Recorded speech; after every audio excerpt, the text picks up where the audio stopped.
Friends, you may be seated. We've come a long way to get here. Maybe some of you have traveled a long way, like those of you who came from Alabama for this special baptism, and maybe from some other places too. But liturgically, we've traveled a long way this week, all the way through the Triduum, these 3 holy days, this mega liturgy. 2 nights ago, here in this place on Thursday, we sat at the table with Jesus and the 12.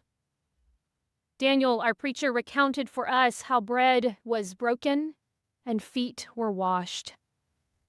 We heard Jesus say through the Apostle Paul, "This is my body. This is my blood. Do this in remembrance of me." And then we stripped the altar bare and we followed Jesus into the night. We went to dark Gethsemane. More than one of you has written to me since then to mention that you felt bereft that night in a way that you weren't expecting, and I think that's right. And then yesterday, Good Friday, we stood before the cross, and with the help of great Anglican poets of old, Jim, our preacher, carried us through the presence that is the absence of God, and the absence that somehow is still presence. And from there, we let the silence settle in. It's a hollow silence, one of anguish and emptiness and confusion. And then this morning, we marked Holy Saturday, the long in-between. Kristen, our preacher, magnified for us the waiting, the practicing of a Sabbath that we did not choose but that was imposed on us, the aching chasm of grief and unfinished work. And now tonight, we have lit the new fire and the world has turned. We have sung the ancient song, the Exultet, which is one of the oldest hymns of the church. We've told again the sweeping stories of creation, of freedom, of returning breath to dry bones, and of joy rising from exile. And now we stand with the women at the tomb and we hear the questions rise up. Why do you look for the living among the dead? He is not here, but he has risen. Do you remember how he told you? Do you remember? I don't mean remembering like recalling a fact that you could look up on the internet, but remembering like recognition, like coming to your senses, like light breaking in through the cracks. That's what happened to the women at the tomb. Sometimes we forget, I think, that just because we already know what comes next in the story, that everybody back then too already knew, and they didn't know. They didn't know at all. The women didn't go to the tomb expecting resurrection. They went with sorrow. They went with spices, with a plan to tend their beloved who was dead. But instead of a body, they found a mystery, an empty tomb, a voice, a memory that was returned to them in power. And then they turned right around, and what did they do next? They just told about it. They told their story. Not because they understood it, not because they knew exactly how resurrection had happened or exactly how the stone had rolled away. Not because they had it all figured out, but because something in them had shifted. I wonder if you remember a time when something in you had shifted. They told their story because love had upended the story they thought they were in.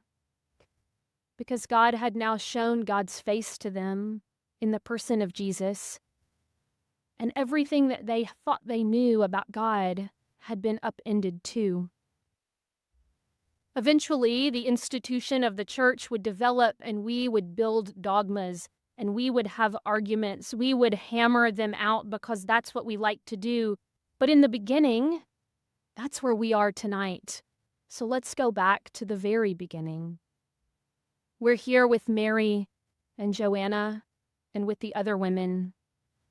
They were not preoccupied with their ideas about the cosmic Christ. Rather, they just wanted to tell their experience of him. The way that a carpenter's son from a backwater town had turned their life around. I wonder if you remember a time. Very simply, without a lot of fancy or sophisticated theological language, I think that's what resurrection does for us. It doesn't erase the questions or make the pain disappear. You and I live in the world as it is, and we know that we have questions, and we know that the pain has not disappeared.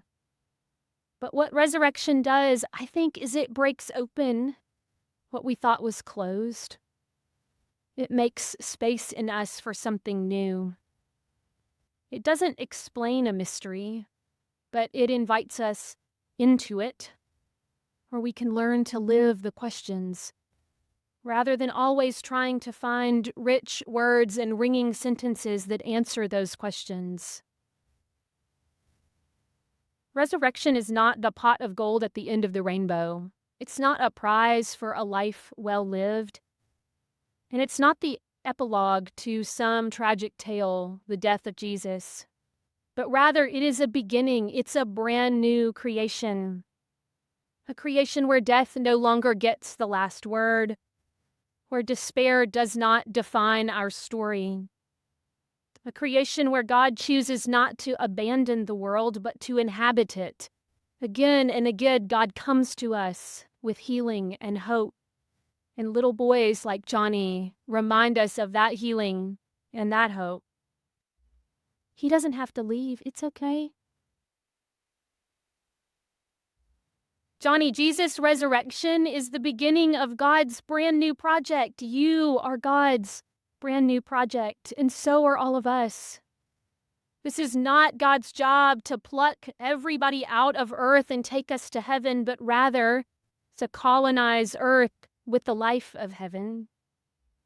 And so tonight is a celebration, but it's also a commissioning for Johnny and for all of us. We are the ones who are now returning from the tomb, and so we are the bearers now of the beams of this story. We carry the memory, we carry the mystery, and we carry the light. Just as we gave Johnny the light, all of us are bearers of this light. Mary and Joanna told the story, and then the saints down the ages, they told the story, and now it's ours. It's our story to tell.